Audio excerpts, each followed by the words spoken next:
Okay, it's 1 o'clock, so we're going to promptly get things started. I'm sure a number of people are going to join as we begin our introductions. But like I said, we'd like to start promptly. We have a lot to cover today. We received a lot of questions, so we want to maximize the time that we have together. So good afternoon. Welcome on behalf of Nutrition Connections and the University of Guelph. I'd like to thank you for joining us today. My name is Erin Colburn. I'm a registered dietitian and project officer with Nutrition Connections. In today's webinar, which is titled Nudging Vegetables, Promising Research Results, we'll be learning how two University of Guelph researchers have been testing new ways to subtly prompt students to choose more fruits and vegetables at campus dining facilities. So before we begin, I would like to take a moment to acknowledge the land on which we are working and the traditional people of this land. I'm currently working in Toronto and would like to acknowledge that this is the land of the Anishinaabe, the Haudenosaunee, and the Wendat and Mississaugas of the New Credit First Nation. We recognize that Indigenous practices of health and well-being have been in place on this territory for thousands of years and are maintained to this day. As a settler, I'm grateful to have the opportunity to work on this land. Before I introduce our presenters, I just want to share some information about Nutrition Connections. Many of you will know this already, but anyone who is new joining us, we're a center for nutrition knowledge and collaboration. Our team provides services to health professionals, businesses, government, and community organizations, as well as educators, researchers, and others working in food and nutrition. We help these groups to learn, connect, and share information. We are a key program of the Ontario Public Health Association, and as a registered charity, the proceeds from the sale of our resources and services are reinvested in our work that promotes public education on nutrition and healthy eating. I know that Zoom has become a familiar platform for us, maybe too familiar, but I'd like to remind you of the buttons along the bottom of your screen. So if you have any question throughout the presentation or at the end of the presentation, you're going to put that in the Q&A box. We'll get to as many as we can. We've received quite a few during registration, so we'll see how many we can address today. And then any other inquiries that you might have with any technical issues or any questions, if you could communicate that through the chat box. My colleague Cassidy is on the line and she'll be able to keep an eye out for those comments. So it's now my pleasure to introduce our speakers for today. First, I'd like to introduce Paula Brower, a professor emerita in applied human nutrition at the University of Guelph.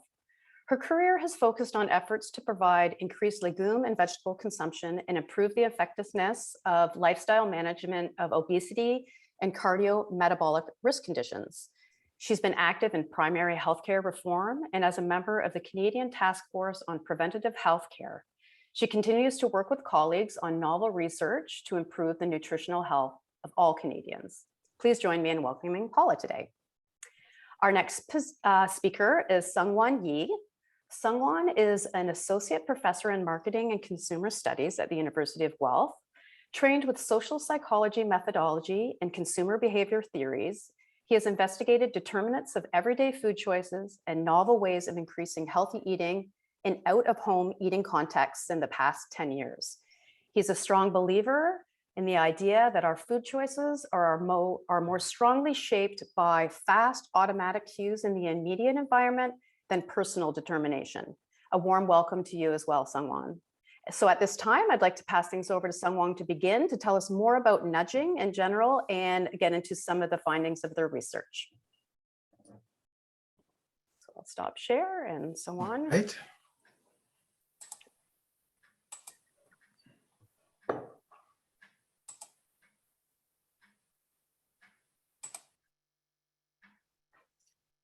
Okay, so thank you for joining us today. So my name is Seungwon Yi, and with Paula Brower and Vinay Kenakar, we conducted a series of research in the past, say 5 years or so, funded by the Ontario Ministry of Agriculture, Food and Rural Affairs. So we are happy to share these findings with you today. So we worked with quite a few students, say our grad students such as Vera, Simone, Kiran, and Jessica, and numerous undergraduate student helpers. So we really like to thank these students for their help. So say what motivated our research was to realize that behavior change for the better is not easy in various domains. For example, everyone has his or her bad habits, such as procrastination, or not doing enough exercise, or say sitting or being pedantry too long. Citizens. Oh, excuse me, sorry. We're just not seeing the slides in full mode. So I'm just wondering if we could put the slides full screen just by pressing up at the top. There should be a slideshow. So okay, so what should I do here? So maybe I will do new share. Okay,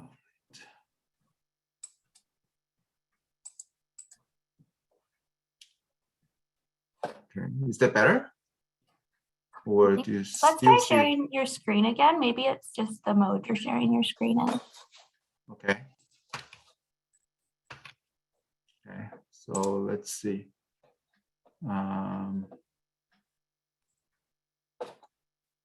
Do you see the full screen now? We are not. Oh, what about this? Just 1 second. Share. Yeah. Do you see? That's great. Yeah. Good. Sorry about that. So, like citizens, public behavior also has lots of room for improvement. Say, for example, everybody knows that blood donation, is good, and we should be doing more, or we should not say speed on the road. However, our behavior change is not really following along, although we are aware of these issues. Say, purchase and consumption behavior is another domain where behavior change for the better has found to be very difficult. So many of us have some, say, shopping-related problems, and also, say, unhealthy eating habits. And we intend to really make this change. However, say, behavior change for the better is not following along for many of us. And there were several strategies suggested to facilitate behavior change, such as persuasion, focusing on long-term benefit of behavior change. However, we have known for the past 30 years or so, just using persuasion and trying to reason with people on some of this behavior change has not really brought about very effective change in their behavior. Emotional appeals such as fear appeals have been used, and it works for some time, but after a few, after the first few, say, months or so, it loses its effectiveness. Coercion or banning or punitive tax or heavy fine have also been used or have been proposed by different researchers and practitioners. However, these measures have been very unpopular. So it is not likely that, that the government governments are not likely to implement this, behavior change strategies for a long time. And so we kind of, to illustrate, we kind of wanted to share these slides. It's a kind of a well-known problem in men's room, wet floor around the urinal. And one suggested strategy, that has been used for a long time, was to use a small poster encouraging people to come closer, right? However, in a way, this is like a persuasion type of strategy, preaching people to change their behavior and trying to reason with people what can be changed, right? Or what, positive outcomes may be achieved by their behavior change. But we all know that, these posters have not been able to solve the problem. Alternative approach to this problem was to etch an image of a fly into the urinal. when this was used in Dutch airports, researchers quickly found that this reduced this wet urinal problem quite dramatically. So the users of this urinal with the etched image was implicitly coming closer to the urinal, almost aiming this, say, fly. So this is basically one illustration of how behavioral change can be made in a relatively automatic and mindless fashion. So the main question I kind of wanted to ask you guys is, why does the latter approach work better than the former? And my answer, or our answer to this question, is human behavior in this situation is managed by automatic mental processes and relatively low self-awareness. Eating is probably one of the best known example of a mindless behavior. There are lots of things that there are lots of eating related behavior that we are not 100% mindful. And many of our eating behavior tend to be actually quite automatic and habitual. And this is likely because our human brain or our mental processes are actually governed by more of a lazy, say, mental process. And it's not really possible for us to pay close attention to what we are eating or how we are eating and why we are eating. So there's increasing recognition that human mind is a cognitive miser. So although we do not necessarily want to acknowledge this, our, say, fantastic, say, cognitive, rational mental process is used very sparingly. And it's very hard for us to, say, use this rational mental processes all the time, because it's very easy for this system to get tired. So this is very different from situations that require effortful deliberation. For example, some of us are telling people, our friends and relatives and say acquaintances, that we should compare pros and cons of eating this food versus that food. Although this may be used for some time, it makes our brain or mental process very easily tired. And after a while, we would stop using this. Again, this is because say using mental processes that are rational is say not sustainable for most of us. So our self-regulatory resources are very limited. Therefore, if we overuse it for some time, we would not have anything left. Therefore, our behavior tends to go back to the usual. So this idea, in a way, has been around for some time, and Daniel Kahneman is one of the, say, best-known scholar who have proposed the idea that our mental processes are likely to be more governed by, say, automatic processes. So he has conducted, he has conducted lots of research about heuristics. So heuristics is kind of a mental shortcut or a mental rule of thumb that we use when we are mentally tired or when we would like to, say, conserve our mental energy.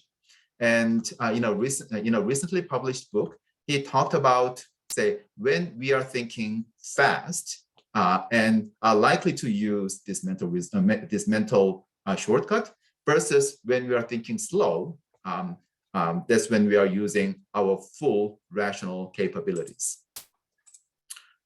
So according to, say, recent researchers following Daniel Kahneman, argue that actually our mental processes consist of two systems. One is called system 2, and this governs our rational thinking. And system 2, unfortunately, tends to, say, govern only 5% of our daily behavior. And that's because our system 1 gets very easily tired. And so, for example, like, if we are if you are surrounded by say several different posters, for example, say improving, say in order to improve your health, take the stairs. we may not necessarily process this anymore. On the other hand, system one is governing more of intuition and instinct. And according to researcher, I say 95% of our daily behavior is governed by system one.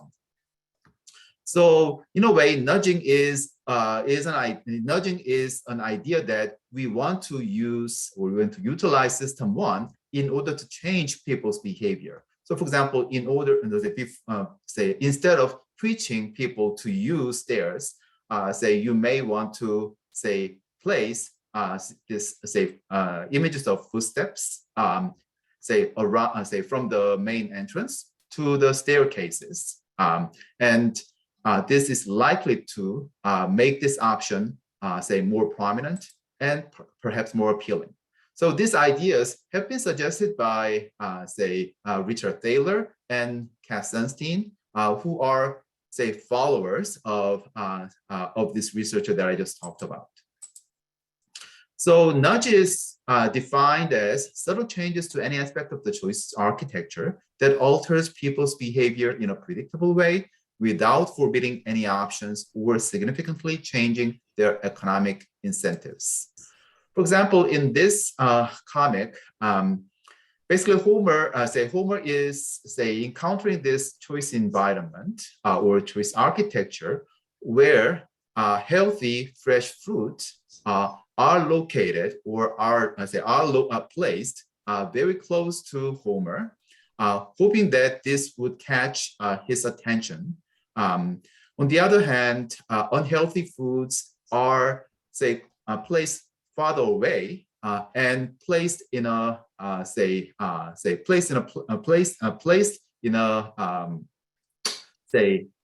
box that is translucent, so basically harder to see.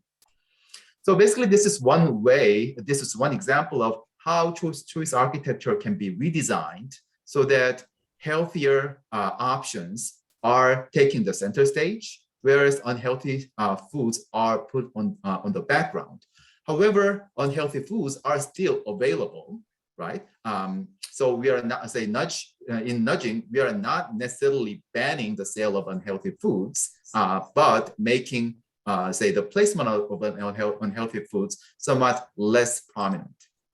So overall, choice architecture refers to the design of different ways in which alternatives can be presented to consumers at the point of choice. And overall, in nudging, we are trying to make target items more prominent, more natural, or easier to choose compared to unhealthy or non-target items. However, consumers' freedom to choose existing alternatives still need to be respected. So in this way, nudging is different than, say, other heavy-handed approaches. And here, Paula will talk about, a few contexts of our findings. Thanks, Sung-Wang. So we were starting from scratch with this research. So we had to think through right from the beginning what we were going to focus on if we wanted to try some nudge approaches and see how it might work in the food environment. We know that eating away from home has really increased. The data from the States is more robust than from Canada. So it's, 22% of calories are being eaten away from home now.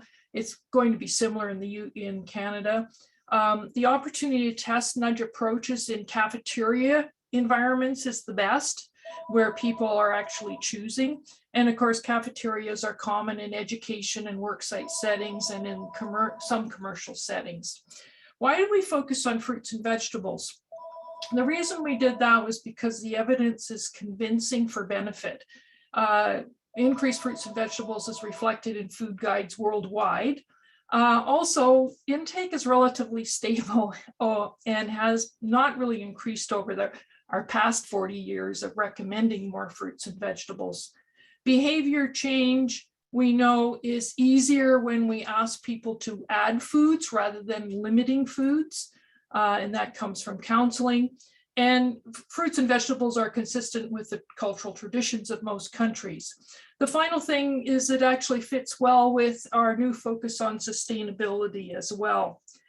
So next slide, please.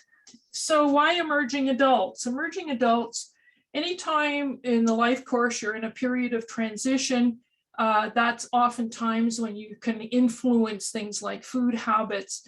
And we do know that young people are in a have lives marked by high levels of transition, that there's increased intake of fast foods, discretionary foods, sugar sweetened beverages, and decreased intake of produce.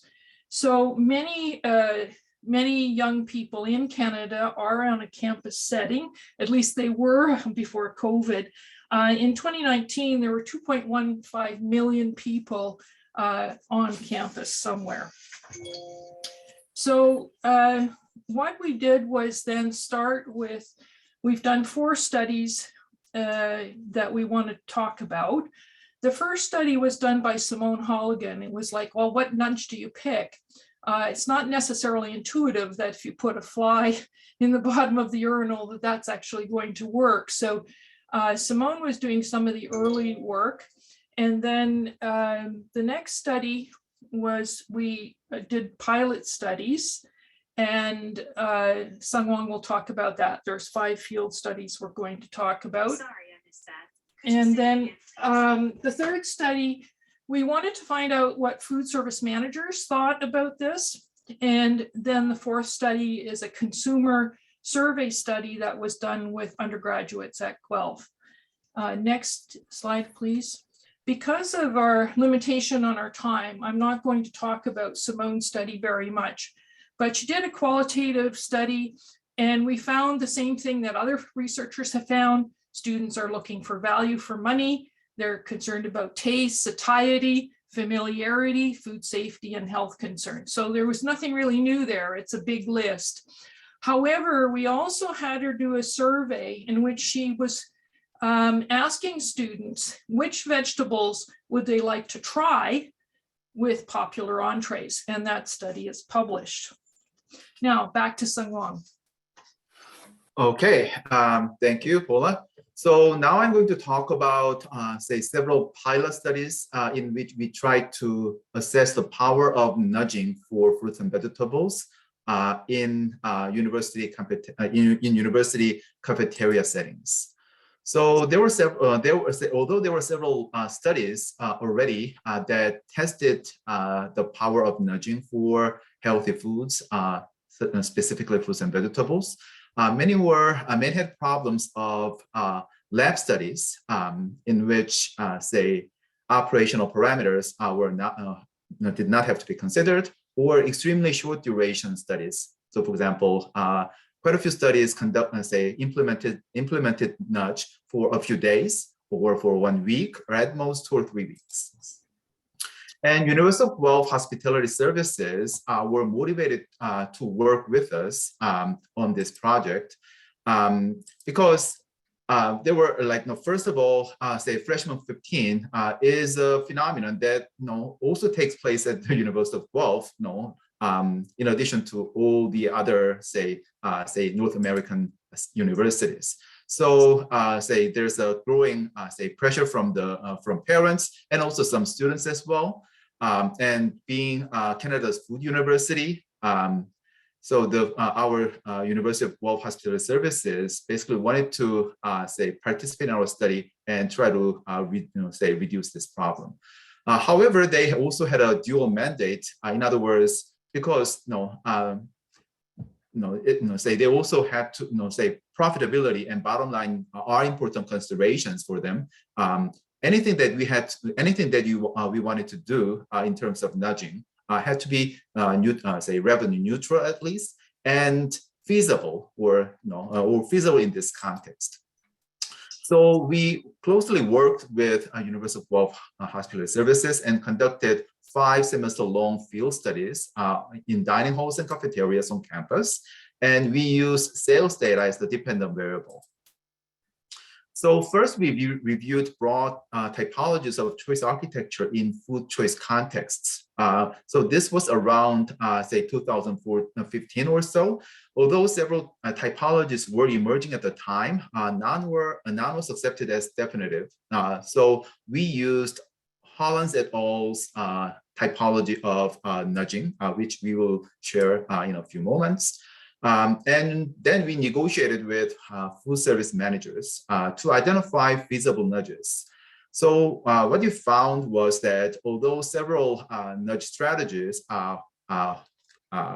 were extremely promising, we found that after talking with these managers, some of these nudges that we originally considered would involve too much disruption or require too much employee training, which would not be very easy to do. So we had to basically do this negotiation with them and come up with a little bit more realistic and feasible nudge interventions.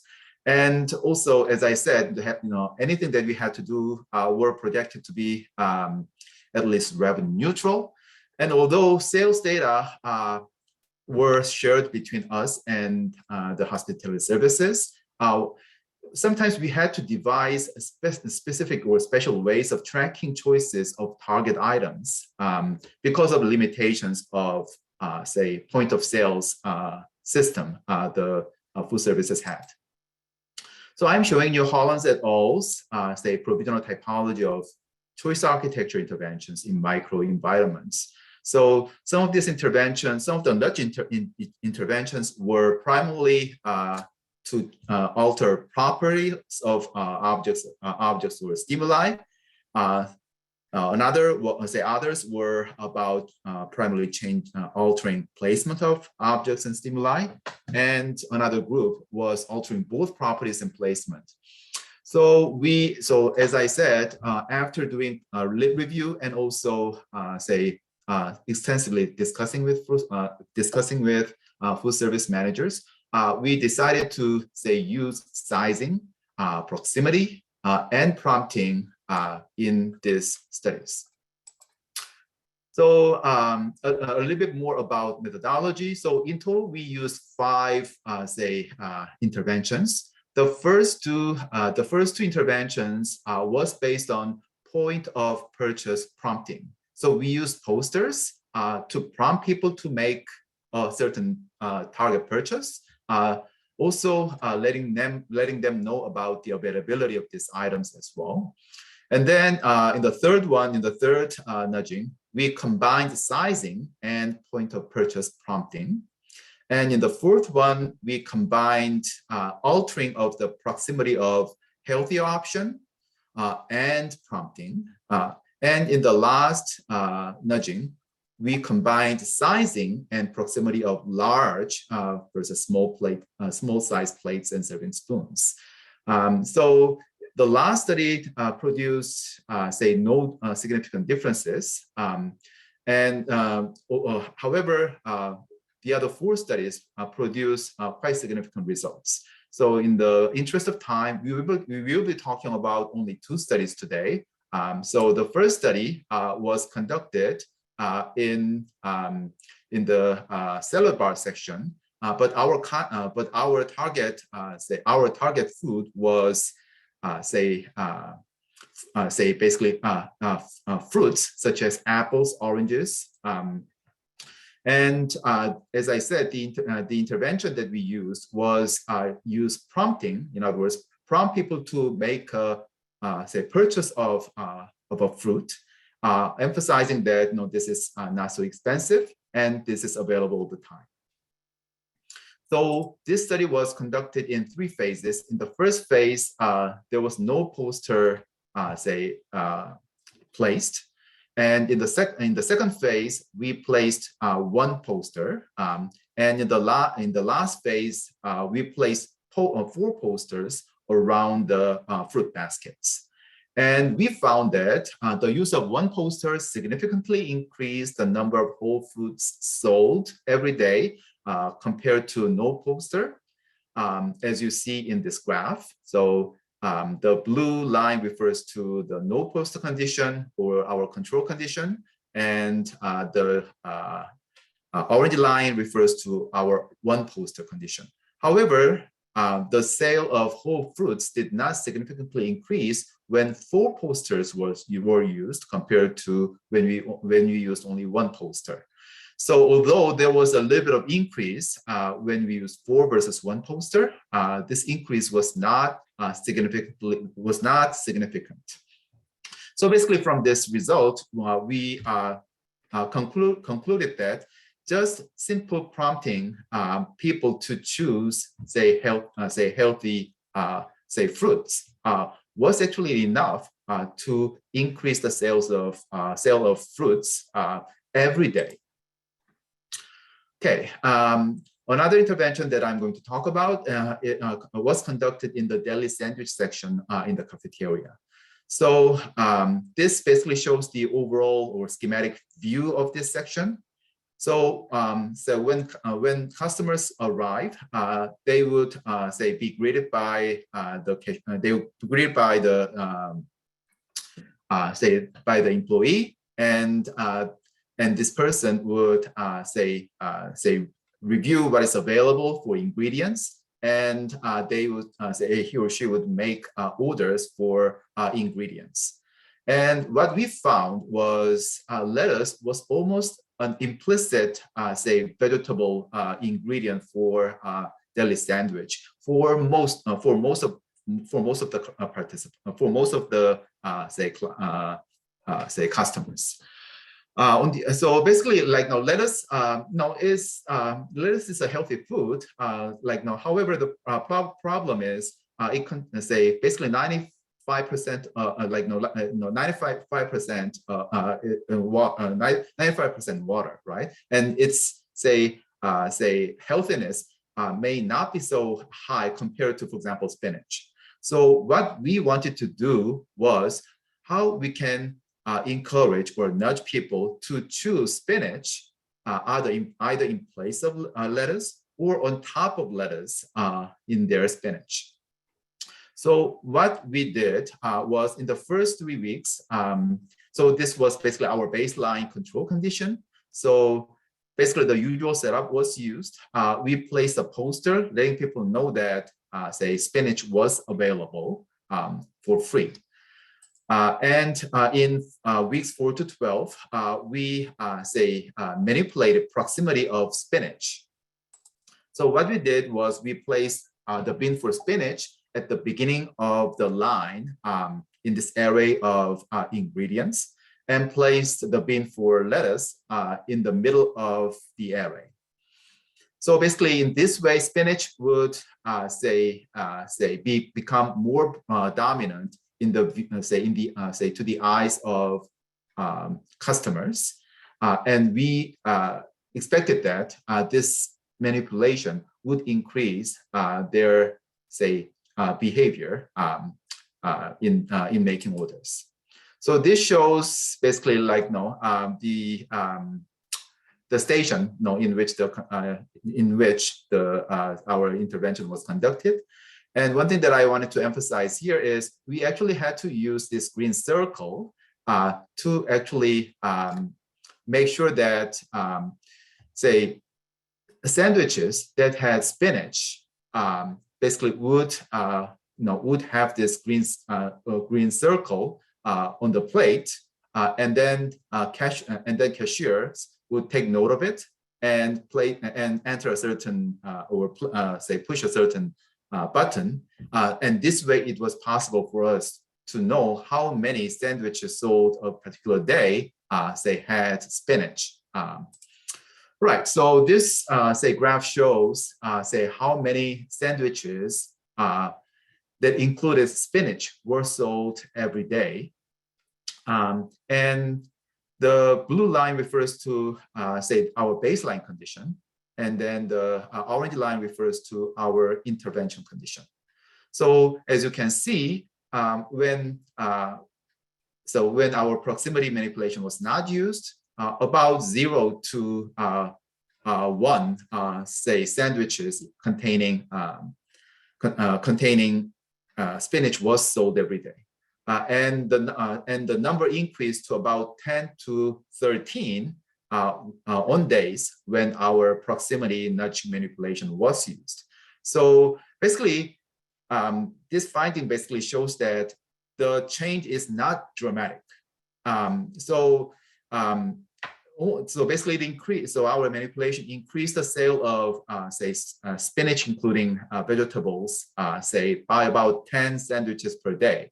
However, we have to consider that this is taking place every day throughout the semester. So what we concluded from the studies was, so overall our nudging used in the field studies yielded promising results in our cafeterias. And as I said, although the size of effect may not be dramatic, nudging is an operation every working day. And using combinations of nudges, for example, prompting and sizing and prompting and proximity were very helpful. And different, I say, because every cafeterias are different, every state and every stations are different, empirical research need to be conducted in context. And lastly, it is very important to work with food service managers, because food service managers are basically gatekeepers for any interventions for healthy choices. So they are likely to have their own agenda. In other words, like profitability, or at least being revenue neutral is important to them. And we have to understand this, and we should be willing to work with them to try to promote healthy eating, in this mass eating context. Paula? Okay, thanks a lot, Sungwon. So we wanted to talk to food service managers, and originally we thought, oh, we'll do a survey, but actually we needed to do some preliminary work. So we talked to key informants, people who were knowledgeable first. And we wanted them to describe their marketing practices for fruits, vegetables, and fruit and vegetable rich meals. The main entrees are often higher in vegetables. We wanted to assess their awareness of nudging techniques and to identify facilitators and barriers to using nudge marketing. So next slide, please. So the method, typology first. So we had been looking at the various taxonomies, and by this time we were interested in the Muncher taxonomy because it has some elements of focusing on system 1 as well as system 2, and some of the elements that had been used in the taxonomy sort of aligned with what had been previously done in nutrition. So you can see on the right-hand side that basically there's 3 categories: decision information, decision structure, and decision assistance. So for example, translating the information might be like having a traffic light system. Making information visible might be menu labeling. Looking at social reference points might be using opinion leaders. Changing choice defaults is fairly explanatory, fairly easy. This would be kind of the idea of vegetables instead of fries. The effort, the composition of the options. Option consequences might be things like pricing or loyalty cards or that sort of thing. And the decision assistance is more like facilitating commitment to achieve your health goals, things like getting reminders and so on.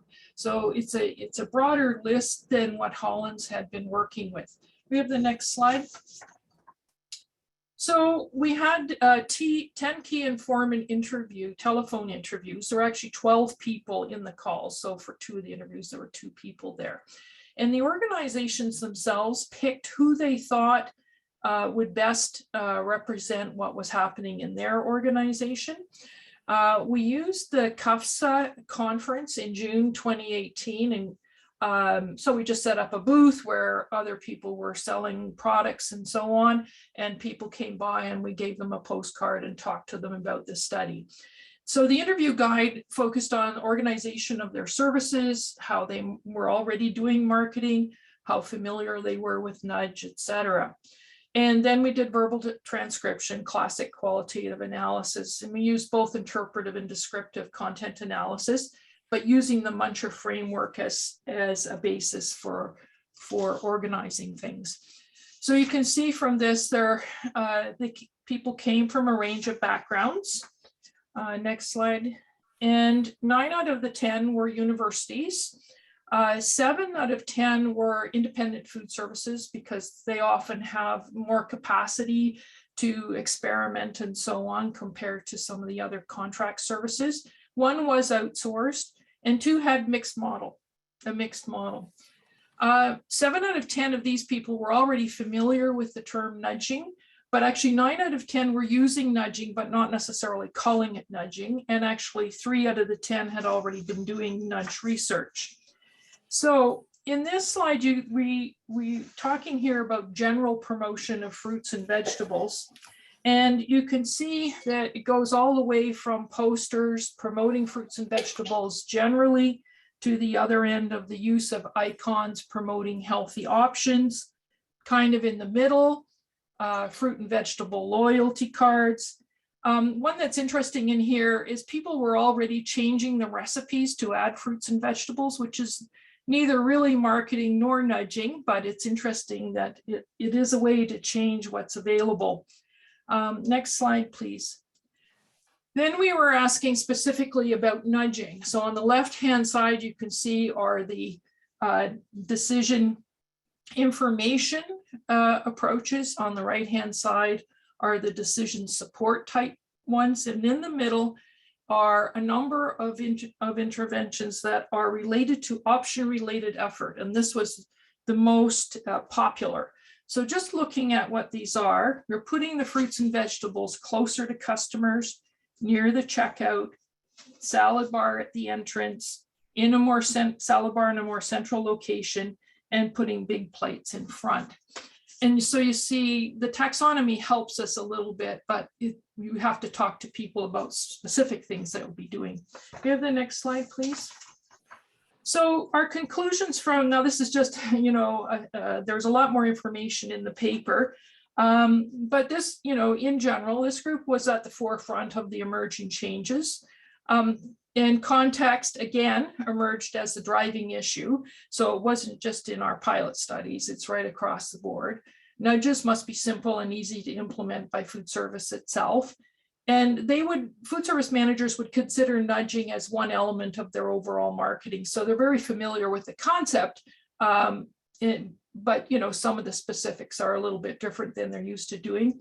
On some issues, there were very diverse opinions because depending on if they're dealing with unions or the layout of their food service, some things are possible and some things are not. So I'm going to turn it back to Sung Wong to talk about the final study. Okay, thank you, Paula. So in the last study, we wanted to investigate customer support of different nudge strategies. So some previous researchers maintain that it is very important to determine customer support for specific nudges in the context, because if customers are not, if customers do not support the use of some nudges in a certain context, it is not possible for, the government or cafeteria managers to keep using these nudges. So in other words, if people are against the use of nudging because of certain reasons, these nudges are not likely to be used for an extended period of time. So we found that support, previous research shows that support for nudging actually varies. For example, descriptive labeling and evaluative labeling tended to receive higher support as well as highest perceived effectiveness by people. However, changing default or placing large rather than small plates for target items received relatively lower support by, different groups of people. However, there was very little systematic research on relative support for a wide range of nudging techniques to promote fruits and vegetables. And this is what we wanted to do in the final study. So we wanted to assess support for 8 types of fruit and vegetable nudges based on, Muncher et al.'s taxonomy of choice architecture, and I'm showing you this taxonomy again. And we conducted an online study with undergraduate students at the University of Guelph, and we presented, say basically multiple fruit and vegetable nudge scenarios that may be introduced to University of Guelph food service outlets. And we asked them to read each and indicate their approval on the 4-point scale, and perceived effectiveness and perceived intrusiveness, again on 4-point scale. And then we also asked a few other questions, such as perceived importance of fruit and vegetable intake, their daily servings of fruit and vegetable consumed, and their perception of the role of food services in promoting healthy eating, and trustworthiness of food services overall. And we use these, say, variables as predictors of their support or approval of each of the nudging types. So first, we are showing you the mean support ratings, and then the average, the average value of perceived intrusiveness and perceived effectiveness. So the blue line refers to perceived, support ratings. The orange line, perceived intrusiveness, and the gray line refers to perceived effectiveness.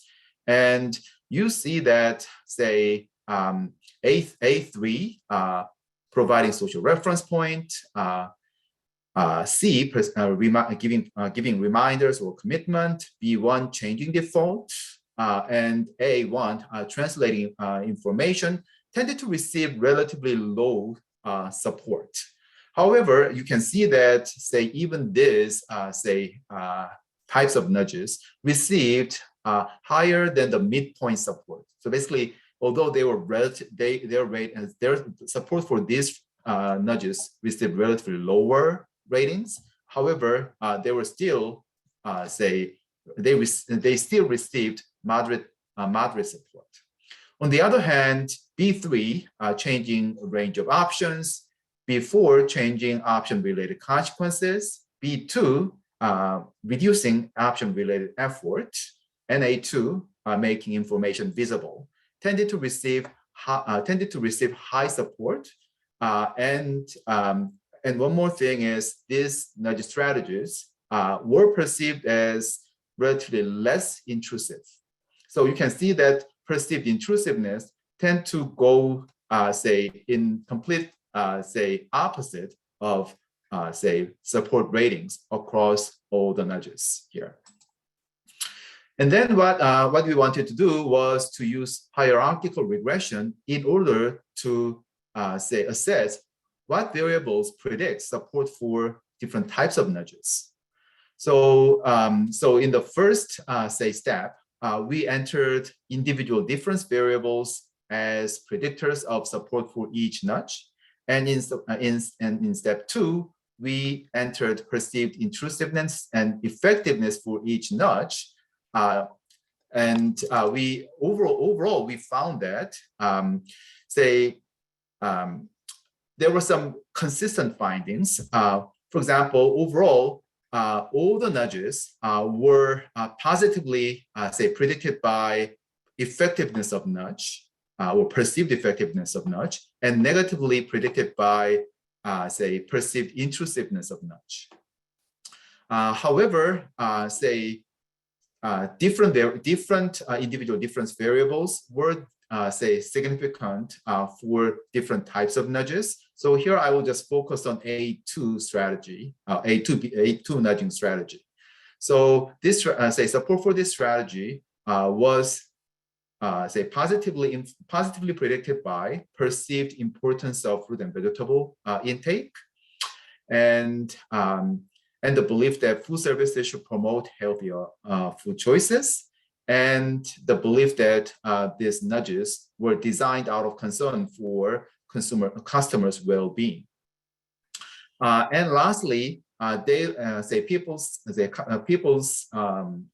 self-reported fruit and vegetable servings daily was not a significant predictor for any of the nudge type. So overall, there was overall support for nudging for increasing fruit and vegetables. However, there was higher support for changing range of option, changing option-related consequences, and changing option-related effort. and somewhat lower support for providing social reference point, providing reminders or commitment, and changing default. And then I will pass to Paula for practical implications. Okay, so thank you very much, Sung Wong. And just to finish up, we feel that nudge is an entirely new avenue for us in terms of interventions that are very promising, but it needs more work. I think we can expect to increase sales by 10 to 15% over time with for focusing on fruits and vegetables. But we would really advise people to pilot long enough to detect differences, several weeks at least, and to track the sales. Some generalizations are starting to emerge on possible approaches that are feasible and preferred by both food service and customers, increasing options, decreasing effort, offering different consequences, increasing visibility look promising. If there is a strong preference, nudge is not going to be helpful. That's not from our work, but from others. So thanks very much for joining us, and feel free to contact us for more information. So I'll turn it back to Erin. Thank you both so much. I know when we first spoke, I think you had only finished your first study, and now all 4 studies are complete. So it's a lot of information to share. I'm going to start first with some questions that we did receive from registrants or attendees during registration. I found that, you know, a number of the questions were asking about the application of these nudge strategies in other food settings. So I'm wondering if you could tell us if these strategies would be applicable in, let's say, a recreational facility or a high school setting. So Sung Wong, you want to start? Sure. So basically, like, no, we believe that, say, the setting in the recreation center is kind of very similar to, say small food venues in train stations in European countries. And there were actually a couple of studies that were conducted in say train station, food venues in the Netherlands. So overall, it is possible to use to basically implement these nudges. However, one important thing is basically say these operators of these food venues, in recreational facilities are likely to demand that say these nudges are at least profit neutral. Basically, they have their own agenda of say profitability. Therefore, it would be important to conduct some say pilot studies with with a few select locations, and providing some positive results and sharing them with food operators is likely to be the first, is likely to be a safe way of say encouraging the adoption of nudging in this venue. The other thing that we had found is USDA does actually have a smarter lunchroom movement in the US, and so there would be a whole literature on that, and it would be interesting then to see to what extent it could be applied in the Canadian context, because of course they have their school lunch programs and so on. So that system is much bigger. So encourage people who are working in that arena to check out that literature. Yeah, I've heard of the smarter lunchrooms actually. And is that more geared towards, is that elementary school children? As an age group, or is it high school? Yeah, elementary and high school, as far as I know. Have you seen, what about applying this to children, to younger children, so not in a cafeteria-based scenario? Yeah, and I think that's a really good question, because that's, but nudge is not going to be the answer to everything, right? So if parents know their own children, so obviously, it's been a long time since I had little kids, but that we often use that strategy of offering them an option. it's pepper or it's carrots, but it's not none of those sort of thing. And so I think that there are other people in the audience who are more adept at thinking about young children. So in a sense, if you think of the nudge concept in that way, where you're offering your child a choice or options, it does kind of fit with the nudge idea. And as far as I think one of the questions was about the measurement. So measuring the impact. So predominantly you would say it was sales. Are there other ways that you could measure the impact? There was a question that was submitted about, was there any change in the sales of vending machines or any kind of supplementary sales data like that? Well, no. And I think it's an entire, I was thinking about the vending machine issue because it's a relatively, we actually don't have a good sense of where are people getting all their calories from. So USDA has done some work on this. So they were saying about 35% of the away from home meals are coming from sit down restaurants, and the other 35% from fast food. And then the rest is from everything else. Vending machines would be in there along with everything else. So, thinking about this, I actually don't think we have very good data in Canada yet as to where are our calories coming from. And so I haven't seen anything particular in vending machines. And I put it to the audience in terms of saying it has potential, but I think that it has been tried a few times before, and most of the time it's not been published. This issue about needing to be revenue neutral is really important to this, right? It's going to be challenging to think about how are you going to do it so that it is revenue neutral. So maybe vending machines wouldn't be my first choice to try and change. Yeah, and one more thing that I like to add here is, although say sales data is expected to provide basically, or is expected to be used as the index of effectiveness, we sometimes actually had to come up with somewhat unique ways of tracking how many items, right, for the healthy items were purchased, because point of sales equipment in different say cafeterias or different food venues only give what about sales in terms of categories. They didn't say they may not exactly provide what exact variations of this categories were sold. So for example, we had to use this green circle, right? We had to put this green circle stickers, on the plate that had the spinach, including sandwiches. Without that, it was not possible for cashiers to to record how many sandwiches included spinach and how many didn't. So sometimes. So this extra mile had to be run by the researcher or by the combination of researchers and practitioners. Right.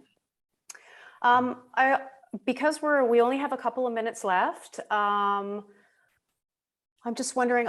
There was one attendee that had a few comments, and he was saying that even though the focus obviously was on fruits and vegetables, do you think that it would apply similarly if somebody was going to offer a sandwich that was made on whole wheat as opposed to not? Have you seen studies that have shown evidence that substituting one for another might also prompt the students to purchase them as well? So a substitution, or even something that maybe is not as familiar to them. We're familiar with fruits and vegetables, but what if it's an ingredient or a product that is unfamiliar to them? And then, you sort of prompt them with something that they might not be familiar with. And I think it's about nudging is really interesting in that way, because first you have to offer the choice, right? So if somebody has a strong preference for something, they're going to want that.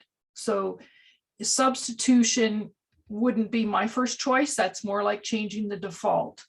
Where I would be interested in saying is providing additional options for whole wheat as a an offering to whatever is there. And there was something else I wanted to say. One of the things that we found in the first set of research working with Simone was that about 1/3 of adults are food neophobic. Mhm. And students would even talk about the fact at the end of semester, when they're stressed because of exams, they would go back to familiar foods, right? So they weren't interested in trying new foods at the end of semester. But I think offering new foods is one strategy, and certainly talking to the chefs at Guelph who are working plant forward, they talk about how in the first year students come and they don't try, they're not eating vegan or plant forward things. And then by third year, because there's a lot of options being offered, they are actually making shifts. So I think it's about offering more options in that way. And yes, there is definitely evidence for other things besides fruits and vegetables. Mhm. Okay, well, thanks so much. I'm sorry that we couldn't get to more of the questions. There were so many submitted. I guess there's just not enough time in the day, but thank you so much. And thanks very much for having us. Yeah, thank you very much. Yeah. And there's a couple more slides that I just wanted to share before we finish off today, but I'm having a hard time. There we go. Whoops. Whoops. And do get it, if anybody's interested in the research and background of some of this, do get in touch with us. We're happy to talk to anybody that's interested in this area. Sorry, I'm just having a hard time here. Yeah, and lastly, the pilot study, the pilot studies and consumer support study have recently been nearly accepted. No, we are making revise and resubmit. So I think that they will be published and available for for public within 1 month or so. So yeah, so if you're interested, please let us know. Okay. Okay, so well, thank you all. Sorry, running a couple minutes late. I just wanted to thank Paula and Sangwan for your time, for sharing your findings, and how to encourage young adults to make healthier choices in mass eating contexts like cafeterias and food courts. Just quickly before we sign off, just a little bit of news from Nutrition Connections. We're excited to announce that Nutrition Connections and the Ellen Satter Institute will be partnering to bring you training opportunities and resources consistent with the Satter feeding dynamics and eating competence models. We envision a growing affiliation that helps us transform lives through joyful relationships with food. So please stay tuned for our spring workshop. And then also, we're offering a motivational interviewing certificate that's starting in March. If you'd like to learn more about this, I'd ask you to go to the Nutrition Connections website and click on our event section. And so this concludes our webinar. Thank you to everyone on the line for your attention. My gratitude to Sungwon and Paula for, again, sharing their time and learnings with the group. We'd also appreciate your responses to the survey on today's webinar, and you should be receiving that email shortly. Your feedback helps to improve our programming as we move forward. So stay warm, stay healthy, and enjoy the rest of your day. Thank you. Thank you. Bye. Bye.